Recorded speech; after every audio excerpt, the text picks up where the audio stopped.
Welcome to this 2026 Leaders interview for ChannelX. I'm delighted to be joined by Ian Jindal today, who has got a history in e-commerce as long as mine, going back over 20 years from founding Internet Retailing and RetailX Research and various events over the years, and fresh back off a plane from NRF in New York.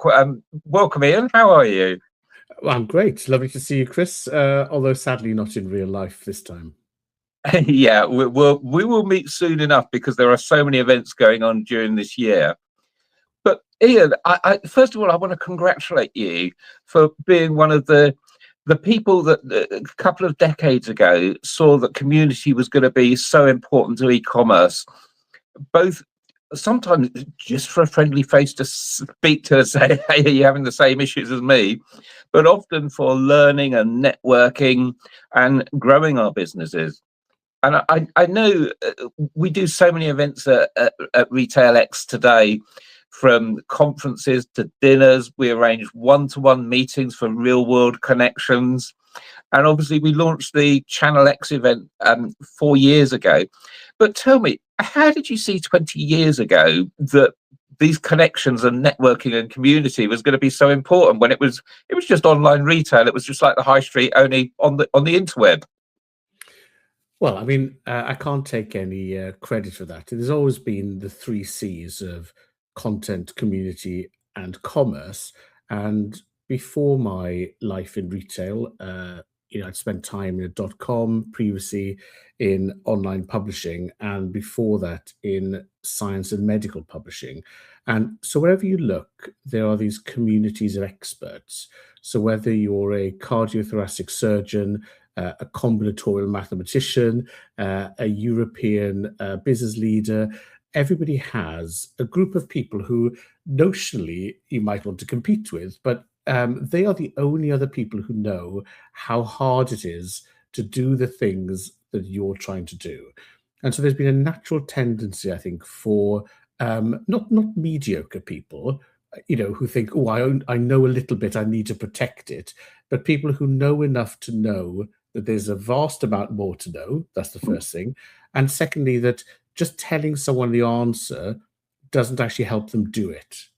And so, the people who are contributors to a community are people who wear their expertise lightly, who are looking for new angles and new solutions rather than protecting yesterday's temporary victories, but also who understand that it's the nuance and the how to do that is more important than simple generic instructions. So I think that's why, 20 odd years ago, we were looking at retail, which, remember, retail in the UK was exemplary. So, we had optimized supply chains. We had introduced, exemplary process management. The supply chain was fantastic. The property management was fantastic. Buying was great. And all of a sudden, you're adding on top of that this digital layer. So you had people who were neophytes, who maybe knew digital but didn't know retail, coming together trying to make these worlds work. And I think at the time, 2005 in particular, when there were people who started to be called e-commerce director, they were looking for other people with the same name to say, look, guys, what are we doing?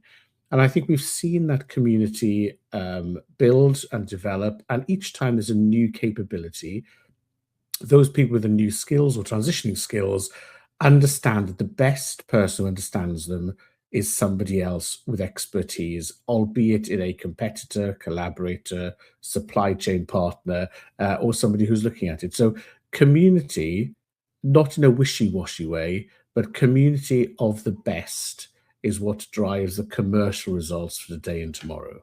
And I think that is so important because even today, e-commerce is changing so rapidly. I mean, we launched the ChannelX World Festival 4 years ago because we recognized that the need for expertise to be shared on the ever-increasing number of marketplaces, but the social platforms, the entertainment platforms like TikToks, the Snapchats, the Pinterests. There are so many new channels, not to mention retailer-led marketplaces.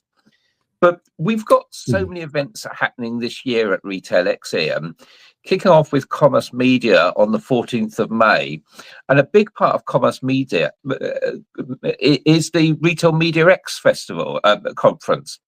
And I think retail media it's still only a couple of years old. It kind of, we used to call it advertising, but retail media is such a specialized part of advertising.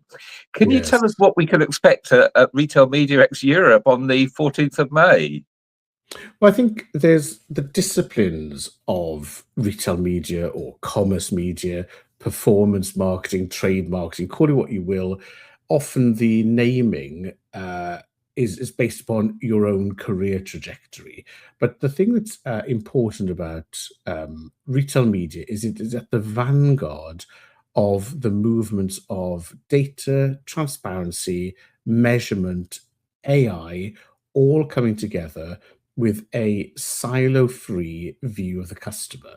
So for those of us who've come through a digital marketing background, we're seeing the abilities we've had in online digital marketing, the targeting, the profiling, personalization, measurement, ROI harvesting. We're now seeing that open up to us, whether it's in-store, digital out of home, moving into CTV and addressable TV. It's as if that the evangelism of performance marketing is spreading into domains that previously we didn't have access to, enabled by data exchange, by improved views of customer, and of course that transparency. But again, if you're in trade marketing, then you're seeing that the budgets you previously deployed in a static monthly, weekly fashion are now being made available to you on a per minute, per second basis. And same with our colleagues in the broadcast, streaming, OTT, addressable space, the thing formerly known as TV. And so it's such an exciting time to see the brains and energy in the agency world, the creativity, the storytelling, the campaign management, with the expertise of retailers online, in store, out of home, and the marketing colleagues, the data, the insights, the analysis, all coming together. So it's literally like a massive injection of adrenaline into the system that really is taking the storytelling and the trading right up to the customer, whichever surfaces they're using to interact. So couldn't be more exciting, but very much, I think, at the forefront of change. Yeah, and obviously, alongside retail media, we have got the CTV summit as well. I'm really excited about that because I kind of watching the infancy of it on platforms like Amazon Prime, and I'm seeing currently what I would consider quite basic adverts compared to what you might see on ITV or Channel 4 or Sky News. But I think the most exciting thing is that little QR barcode that pops up that says scan here to buy the product. And it's not just advertising anymore. And it is the ability to click or scan or some way actually connect an advert directly to a product that I think is just going to change the way we often shop. I think we're Yes. shopping when watching a Well, I film. think, if you look at TV, however you define it, certainly no longer is it just tied to the physical screen. It is event-based media. And so, whether you're a group of friends gathering to watch the traitors together while, drinking shots and having a laugh, or whether it's a passionate thing, watching sports streaming, the kickoff is only at a certain moment in time, and you're either with your friends on the TV or not. But equally, they're probably on other surfaces. They might be on mobile. Some of them might be shopping, arranging dinner, catch up with their friends, teasing people on WhatsApp, or the idea of single mode behavior has gone. And so, what CTV is showing us in real time is the awakening of this intimate yet social event based media activity, which is open to interaction with all other surfaces, deliveries, brands, discussions, media. It is such an exciting time, and I think therefore it fits very nicely into this Commerce Media Festival, and it's a great pleasure to be able to welcome not only these new collaborators but also the new opportunities for our commerce leaders. It's an exciting world. So a lot happening in May, but then we move to June, and we've got another big conference with ChannelX World, including the TikTok Sellers Summit and the Amazon Sellers event, and also Subscription X. And this is where we get much more into my world, where we're talking about marketplaces and social channels. But it is the fourth year now. What can we expect new this year?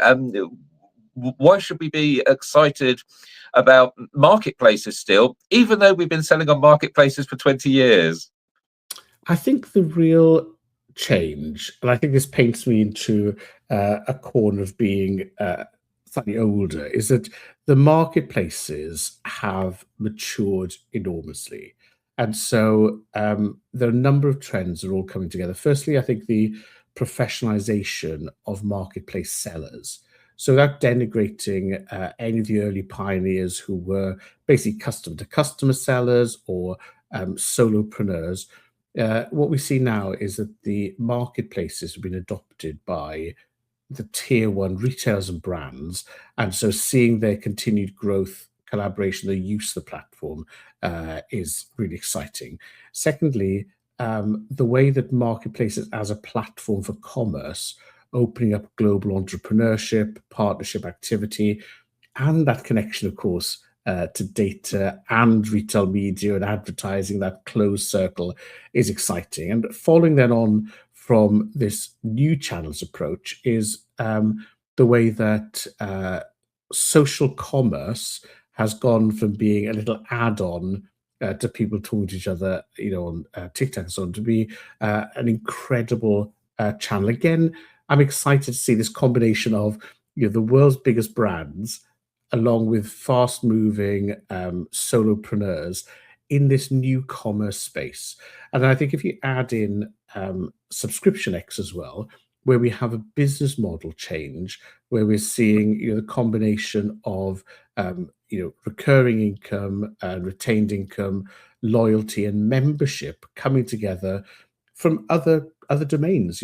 Lots coming from the publishing world, lots coming from sports and membership. When we see this collision, it is like a new opportunity, a new lease of life. So putting all of those together, if the spring festivals are really around this new customer addressability, then we're seeing in ChannelX and Subscription X a business model injection of capability as well. So you get a chance to recover after May before you engage us again in June. Now, something I wanted to pull out for our events that people may not be aware of is the community aspect, where we always have a speakers dinner the night before the event, and also the literally hundreds of one-to-one meetings that happen at the event. Can you tell us a little bit more about the kind of the social side and the one-to-one connection side that people can experience at the events? Yes, I think the thing I would focus on here is the beyond Google, beyond AI moment. So everybody we interact with is capable of asking a question, putting it to Google or chatting to their AI and saying, give me an answer. And so the point of the community is where you've read all the answers, they've been summarized, but you still have a question. Why do you prioritize this? How did you do that? When you tried this, it looks sensible. How did it work out? What accelerated it? What stopped it? And that off the record, direct human to human conversation is what the community is all about. And, I don't wake up in the morning, smelling the roses and full of positivity. But every day, my positivity levels are reinforced by seeing how willing people are to share, to support, to engage with other people. And so after years of sitting alone with our browser, after the travails of COVID and the isolation, then the one thing we can offer in our data overload, information pushed world is I just want to talk to someone else, look them in the eyeball, and let the conversation flow. And this is why, we have always been big believers in face to face, but the structured, scaled interaction of commercial leaders is really what makes the events sing out for us. Look, there's one more thing I wanted to speak to you about today, Ian, because we've got something really exciting happening in the autumn. A new conference, CustomX, running over 2 days, the 14th and 15th of October. What's CustomX all about? So CustomX is absolutely exciting because I think we're at an epochal change in direct to consumer. I mean, I'm not even sure I want to call it retail anymore. There's as every sector has improved and we've copied capabilities for marketing, upsell, margin enhancement from each other, what is the natural limitation that we're all now facing? And quite simply, it is the totality of the customer's disposable income, and more importantly, within that, her discretionary spend. So the European family has, on average, about 46,000 euros disposable income, according to Eurostat. And within that, once you take out their rent and necessary travel, we're looking around 30,000 euros for the family to spend on a thing called life. Now, the customer doesn't differentiate between, oh, shall I go and do some retail? Shall I go and do some travel, leisure, hospitality, entertainment, streaming, gambling, whatever? They just see their life.